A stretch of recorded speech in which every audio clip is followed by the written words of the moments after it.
Chapter 3: The Precious Blood of Christ. To sustain your physical life, you need certain basic items such as water, oxygen, food, clothing, and shelter. In addition, your body requires a certain amount of protein, vitamins, and minerals. Without all these, your physical life would die or at least suffer greatly. It is the same with your spiritual life. Your spiritual life, just like your physical life, requires certain basic elements. These are essential. Without them, you will find it difficult to survive as a Christian in a world that does not know Christ. One of these basic elements is the blood of Christ. Why do you need the blood of Christ? Because essentially, fallen man has three basic problems. Even as a Christian, you still carry around the fallen human life. So day after day, you may still be plagued with these three problems. These three problems involve three parties: God, yourself, and Satan. Toward God, you often sense separation. Within yourself, you often sense guilt. And from Satan, you often sense accusation. These three, separation from God, feelings of guilt, and accusation from Satan, can be three big problems in your Christian life. How can these be overcome? Only by the blood of Christ. Separation from God. When Adam sinned in the Garden of Eden, he immediately hid from God. Before Adam sinned, he enjoyed God and was in his presence all the time. Yet after he sinned, he hid. Sin always results in separation from God. Even as a Christian, you may experience this. After committing some little sin, you sense a great gulf between you and God. Because God is righteous, he cannot tolerate sins. This is what the prophet Isaiah said: "No, Jehovah's hand is not so short that it cannot save, nor is his ear so heavy that it cannot hear.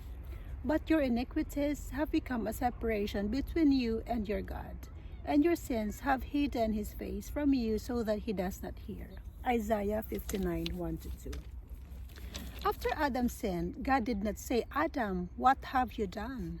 Rather, God said, "Adam, where are you?" In other words, God is not as much concerned with what sins you may commit as he is with the fact that your sins separate you from him. God loves you, but he abhors your sins. As long as your sins remain, God must stay away. In this condition, you feel far from God. For God to come, sins must go. There is only one thing in the entire universe that can take away sins: the precious blood of Christ. No amount of prayer, no amount of weeping, no ritual, no penance, no promise to do better, no guilty feeling, no period of waiting, no nothing but the precious blood of Christ can remove sins. Hebrews 9:22 says that without shedding of blood is no forgiveness. This is illustrated in Exodus. Some of the children of Israel may have been as sinful as the Egyptians, yet when God sent his angel to slay all the firstborn children in the land of Egypt, he did not say, "When I see your good behavior, I will pass over you." God did not require that the children of Israel pray, do penance, or promise to behave. No, God commanded them to slay the Passover lamb and to sprinkle its blood on their doorposts. He said, "When I see the blood, I will pass over you." Exodus 12:13. God never looked to see what kind of people were in the house. He saw the blood. He simply passed over. That Passover lamb was a picture of Christ. When John the Baptist first saw the Lord, he proclaimed, "Behold the Lamb of God who takes away the sin of the world." John 1:29. Jesus is the Lamb of God. By his precious blood, all your sins have been taken away. What then should you do when you have sinned and feel far from God? You should simply confess that sin to God and believe that the blood of Jesus has taken that sin away. 1 John 1:9 says, "If we confess our sins, he is faithful and righteous to forgive us and our sins and cleanse us from all our unrighteousness."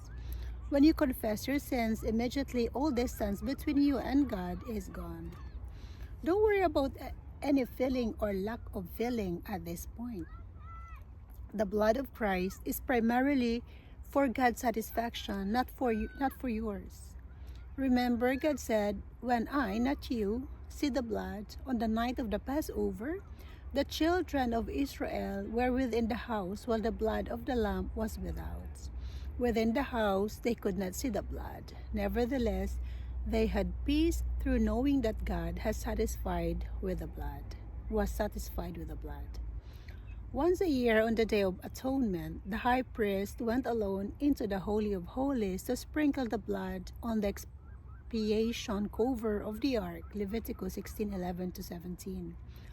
No one was allowed to watch.